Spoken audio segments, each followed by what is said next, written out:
Bismillahirrahmanirrahim. Assalamualaikum warahmatullahi wabarakatuh. Halo, selamat pagi. Apa kabar kalian semuanya? Mudah-mudahan kalian dalam keadaan sehat ya. Hari ini berjumpa dengan saya, Pak Ismail Munandar, dalam pembelajaran Bahasa Indonesia. Kali ini kita akan membahas materi tentang teks berita, yaitu menelaah struktur dan kebahasaan teks berita. Dalam teks berita, kita akan membahas struktur teks berita. Struktur teks berita kita kelompokkan ke dalam dua bagian, yakni informasi penting dan informasi yang tidak penting.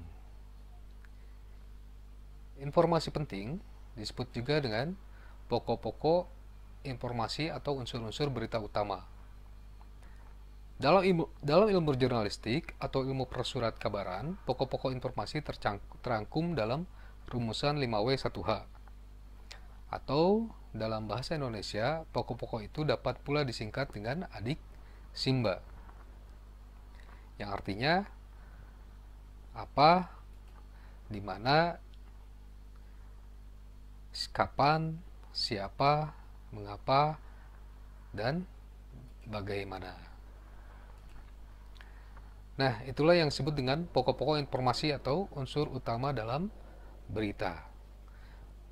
Sedangkan informasi yang kurang penting, yang lazimnya disebut juga uraian atau ekor berita, artinya tidak ada kaitan langsung dengan judul berita.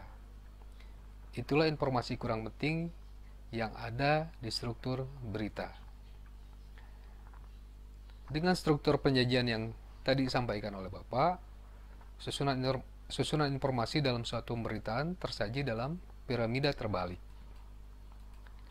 Nah, ini adalah struktur teks berita. Nah, ini adalah piramida terbaliknya.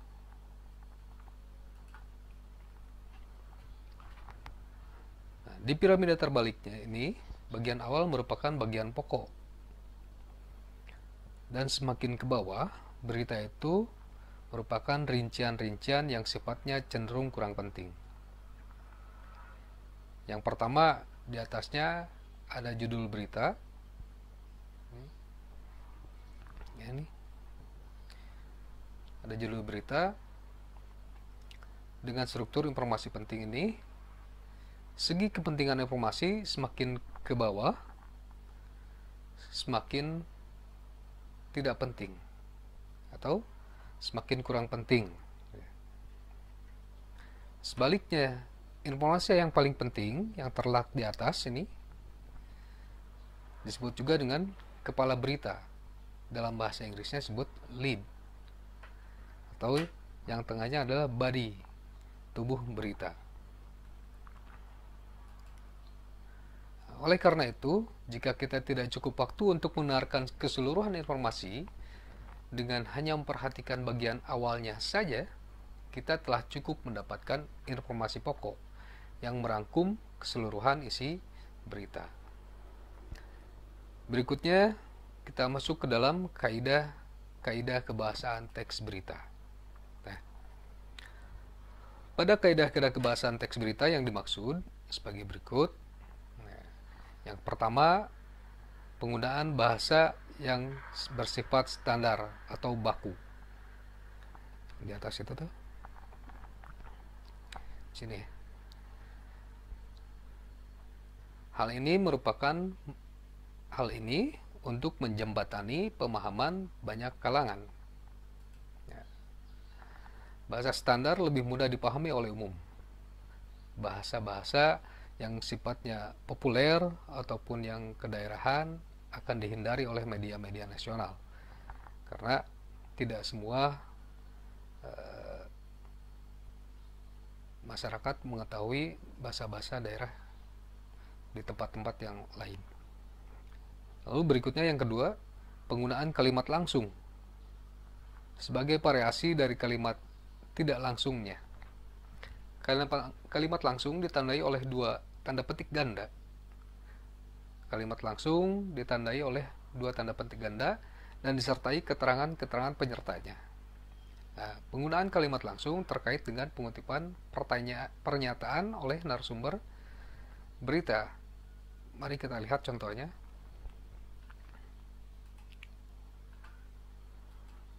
Nah, contoh kalimat langsung.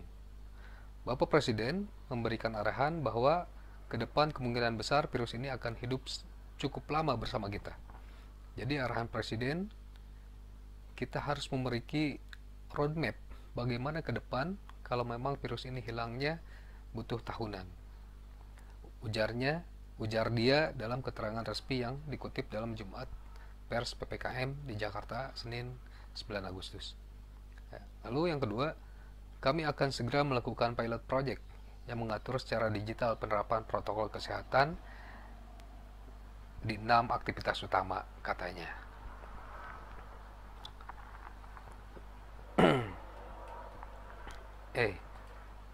Yang berikutnya adalah konjungsi bahwa, yang berfungsi sebagai penerang kata yang diikutinya.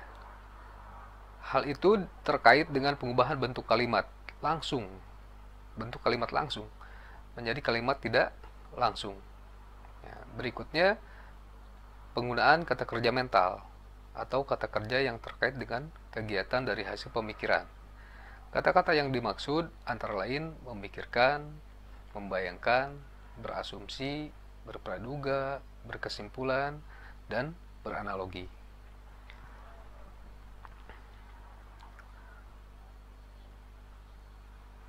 Lalu poin berikutnya, fungsi keterangan waktu dan tempat.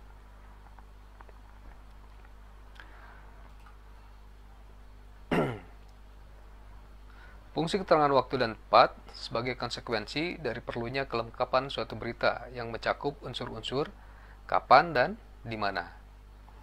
Lalu dan yang terakhir adalah penggunaan konjungsi temporal atau penggunaan seperti kemudian, sejak, setelah, awalnya, akhirnya.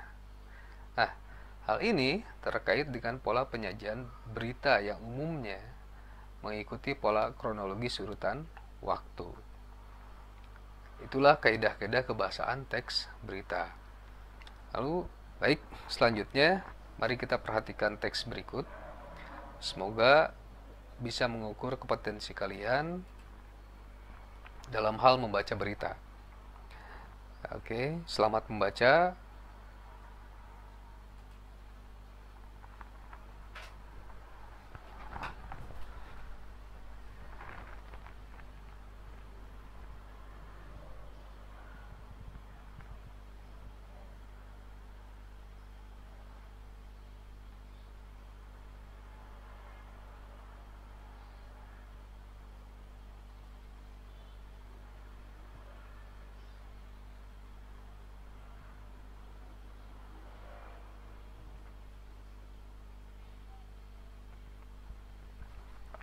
Oke, sudah?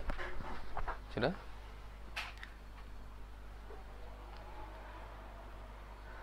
Nah, untuk contoh penugasannya yaitu, yang pertama, bagian manakah yang harus diperbaiki pada berita tersebut?